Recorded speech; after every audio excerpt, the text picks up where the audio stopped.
We present protocol of 3 representative types of high-intensity interval exercise and 1 representative type of moderate-intensity continuous exercise to observe response of circulating cardiac troponin T concentration to exercise.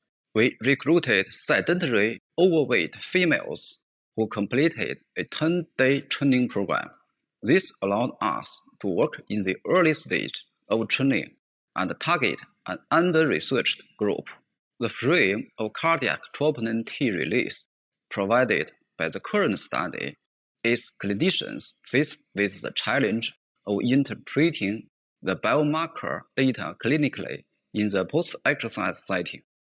The current study also provides templates of different exercise protocols with potential cardiac troponin T responses when considering initiating exercise prescription in sedentary populations, especially for high-intensity interval exercise.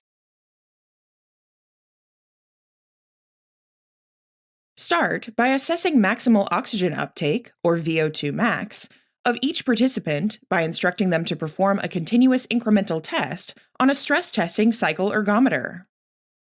The participant should warm up for 5 minutes at 25 watts. Then, begin the test by performing continuous 2-minute stages, starting at 50 watts with a pedal frequency of 60 RPM until volitional exhaustion.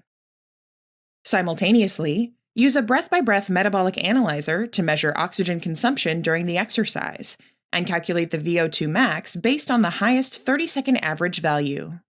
During exercise, record a